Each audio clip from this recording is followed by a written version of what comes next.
அப்போ பார்ப்பனர்கள் தான் அன்னைக்கு உயர்ந்த குடி சொல்லிட்டு இருக்க அந்த நேரத்தில் பார்ப்பனர்களை தன்னுடைய தெருவுக்குள்ள வந்தா சாணிப்பால் கரைத்து அடித்த சமூகம் இந்த பறையர். திராவிடம்ன்றதே என்ன அர்த்தம்னாக்க தமிழ் தேசியத்தை மலரக்கூடாதுன்றதான் அர்த்தம். இன்னைக்கு திராவிடம்னா என்ன அர்த்தம்னாக்க தமிழர்கள் ஒற்றுமையாக வாழக்கூடாதுன்னு தான் அர்த்தம். திராவிடம்னா இன்னைக்கு தமிழர்களாக எழுந்திரக்கூடாதுன்னு தான் அர்த்தம். பறையர்களை வந்து ஒரு இழிவான சொல்லா மாற்றப்பட்டது விஜயநகர பேரரசிலிருந்து தான் ஒரு தீண்டத்தகாத சாதியாகவும் பார்க்கப்பட்டது.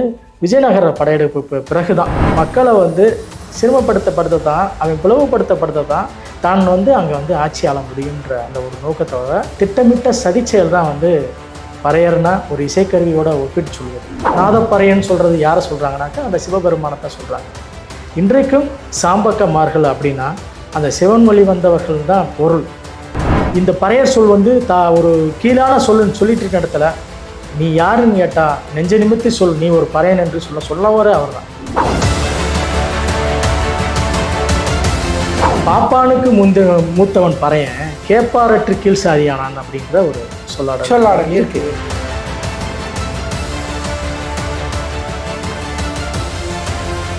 மீடியா மைண்ட்ஸ் நேயர்களுக்கு வணக்கம். இன்று பறையர் சங்கம் என்கின்ற ஒரு சங்கத்தை ஏற்படுத்தி அந்த மக்களுக்காக தன் வாழ்நாளில் அதிக நாட்களை செலவிட்டு நிறைய போராட்டங்களை சந்தித்து அவர்களோடு நிற்கின்ற பறையர் சங்க தலைமை ஆலோசகர் மதிப்புமிக்க கரு தமிழரச பறையனார் அவர்களோடு ஒரு சிறிய நேர்காணல். வணக்கம் ஐயா. நன்றி. வணக்கம். பறையர் அப்படிங்கின்ற ஒரு சொல் உண்மையிலே பற அப்படின்னா ஒரு மிகப்பெரிய ஒரு மேன்மையான சொல். பற அப்படின்னா சூரியனை குறிக்கும். இது பல பேருக்கு தெரியாது.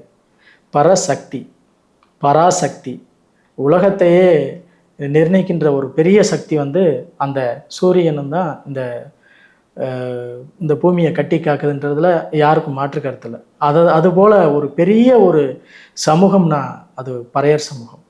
உண்மையிலே மேன்மையான சமூகம், உலகிற்கு அறிவு குடியே தந்த சமூகம். ஐயன் திருவள்ளுவர் முதல் கொண்டு அவ்வை பரட்சியர் முதல் கொண்டு பல உயரிய மானிட தத்துவங்களை உள்ளடக்கிய சமூகம்னா அது இந்த பறையர் சமூகம் தான். அதாவது ஆட்சியாளர்கள் வந்து அந்த மக்களை வந்து சிரமப்படுத்தப்படுத்த தான், அவன் பிளவுபடுத்தப்படுத்த தான் தான் வந்து அங்கே வந்து ஆட்சி ஆள முடியுன்ற அந்த ஒரு நோக்கத்தோட ஒரு திட்டமிட்ட சதிச்செயல் தான் வந்து பறையர்னா ஒரு இசைக்கருவியோட ஒப்பிட்டு சொல்வது. நாதப்பறையன்னு சொல்கிறது யாரை சொல்கிறாங்கனாக்கா அந்த சிவபெருமானத்தை சொல்கிறாங்க. இன்றைக்கும் சாம்பக்கமார்கள் அப்படின்னா அந்த சிவன் வழி வந்தவர்கள் தான் பொருள். இன்னும் நீங்கள் இன்னும் பல இடத்துல அதாவது அதோடைய நீட்சியை எடுத்துக்கொண்டு போனோம்னாக்கா நாகர்கள் அப்படின்னா அந்த பறையர்களை தான் சொல்லுவோம். நாகம்னா என்னது? தீண்டத்தகவர்கள்னா நீங்கள் நினைக்கிற மாதிரி ஒருத்தரை வந்து தொட்டா அதாவது அப்படின்றான் கிடையாது. தொட்டா பார்த்தால் அப்படி கிடையாது. தீண்டத்தகாதவர்கள்னா நாகத்தை நாம் தீண்ட முடியாது, அதுதான் தீண்டத்தகாதவர்கள் அப்படின்ற அந்த சொல்லாடல் அங்கிருந்து தான் தொடங்கப்பட்டது. அதாவது நாகத்தை தொட்டால் அது நம்மளை தீண்டிடும். நிச்சயமாக. அதனால அவர்களை தொட்டால் நம்மளை நிச்சயமாக. அதாவது நாகம் என்பது ஒரு உயிரினம், அதுல நஞ்சு இருக்கும். ஆனா அது அந்த நாகம் வந்து பாத்தீங்கன்னாக்க உயிர் சங்கிலியோட தொடர்புடையது. அதை வந்து நஞ்சுன்னு மட்டும் நம்ம எடுத்துக்க முடியாது. ஒரு மனித உயிரினங்கள்ல வந்து அது ஒரு சங்கிலி தொடர், உயிரினங்கள்ல ஒரு சங்கிலி தொடர். அந்த சங்கிலி தொடர் இல்லைனாக்க மனித உலகம் எந்த ஒரு சங்கிலி தொடர் அழிந்தாலும் மனிதனுக்கு மிகப்பெரிய பாதிப்பு ஏற்படும். அதுபோல இந்த நாகத்தீவு, நாவலந்தீவு, நாகர்கள் அப்படின்றது அதன் மூலமா தொடர்ந்துட்டு வந்தது தான். அப்போ இந்த பறையர்களை வந்து ஒரு இழிவான சொல்லா மாற்றப்பட்டது விஜயநகர பேரரசிலிருந்து தான். பறையர்களை வந்து கீழ்நிலைக்கும், அதாவது அவர்கள் வந்து மிகப்பெரிய அவர்கள் வந்து ஒரு அருவறுக்கப்பட்ட சாதியாகவும் ஒரு தீண்டத்தகாத சாதியாகவும் பார்க்கப்பட்டது விஜயநகர படையெடுப்பு பிறகு தான். அங்கே தான் வந்து என்ன செய்யுதுனாக்க சாதிய குடிகளை வந்து பிரிக்கிறதுல மிகப்பெரிய முரண்பாடுகள் ஏற்பட்டிருக்கு. நில உடைமையாளர்களாக இருந்தவர்கள், அரசர்களாக இருந்தவர்கள், பெரும் பகுதியான மக்களுக்கு நல்வொழுக்கத்தையும் பண்பாடு கலாச்சாரத்தை சொல்லிக் கொடுத்தவர்கள் இவர்கள் தான். இன்றைக்கு வந்து பார்த்தீங்கன்னாக்கா அப்போ விஜயநகர பேரரசு இந்த நாயக்க மன்னர்கள் தான் நம்மளுடைய தமிழர்களின் நிலங்களை அந்த உரிமையை பறித்தார்களா? நிச்சயமாக அதுல எந்த விதமான மாற்று கருத்து இல்லை. அவர்களும் நம்முடைய தாய்வழி சுயம்பத்திலிருந்து போனவங்க தான். அதற்காக ஒரு பெருங்கொண்ட சமூகத்தை வந்து தமிழ் சமூகத்தை அழிக்கிற நோக்கத்தோட உள்ள வந்தவங்க அவங்களும் ஒருத்தவங்க. நம்மகிட்ட வந்து படையெடுப்புல வந்தவங்க இங்க உள்ள செல்வத்தையும் இங்க உள்ள அரசுக்காகலாம் வரல. இங்க உள்ள நிலங்களை பறிப்பதற்காகவும் செல்வங்களை பறிப்பதற்காக தான் இங்க வந்து படையெடுப்புகள் அது மாதிரி தான் நிகழ்ந்துட்டு இருக்கு.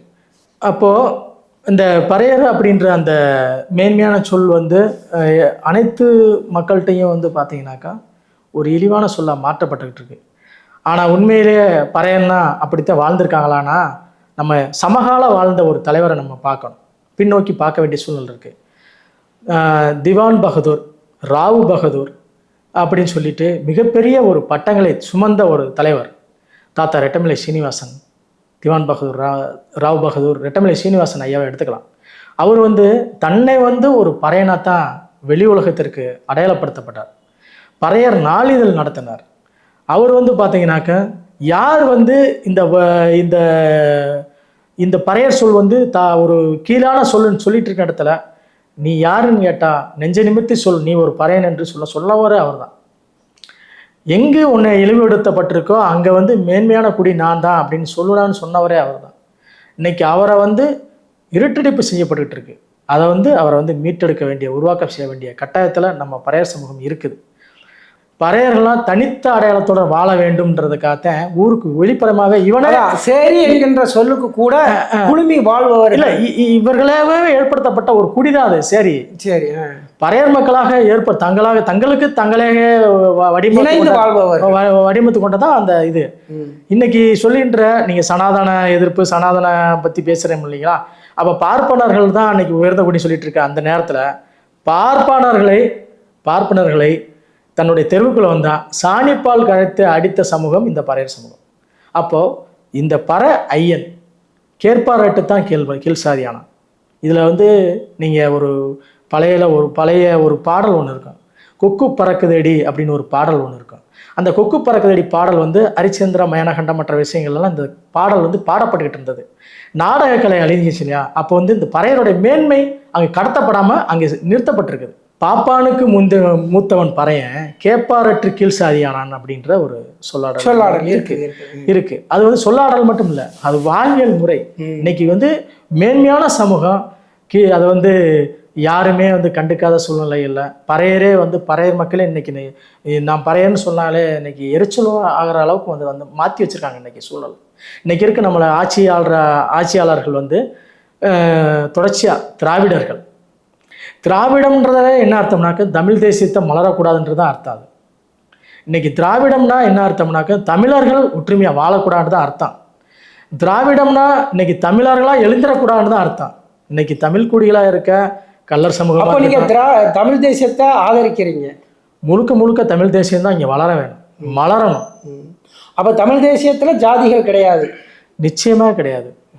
அனைவரும் சகோதரர்கள் தான். தமிழ் தேசியத்தில் வந்து சாதிகளே கிடையாது. இதில் வந்து ஒரு விஷயத்த சொல்லணும், கண்டிப்பாக சொல்லணும். அண்ணன் செந்தமிழ் சீமானார் அவர்கள் பல மேடைகளில் சொல்லியிருப்பார், சாதி பார்க்குறவன் என்கிட்ட இருக்கக்கூடாது, சாதி பார்க்குறவன் என்கிட்ட சேரவே கூடாது சொல்லுவார்.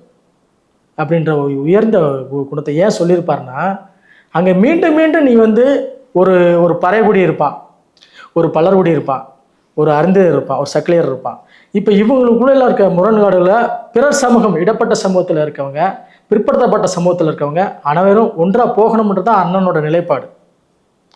இப்போ அந்த நிலைப்பாடை தான் வந்து தமிழ் தேசியம் கொண்டு செல்லுது. தமிழ் தேசியம் யாரெல்லாம் பேசுகிறாங்களோ சாதியத்துக்குள்ளே சாதியம் இருக்கும், சாதியம் இருந்தாலும் அனைவரும் வந்து ஒரு சகோதர பாசத்தோட வாழணுன்றதான் தமிழ் தேசியமே. ஒரு சரியான ஒரு தகவல் தந்தமைக்கு நன்றி ஐயா. நன்றிங்க, நன்றி.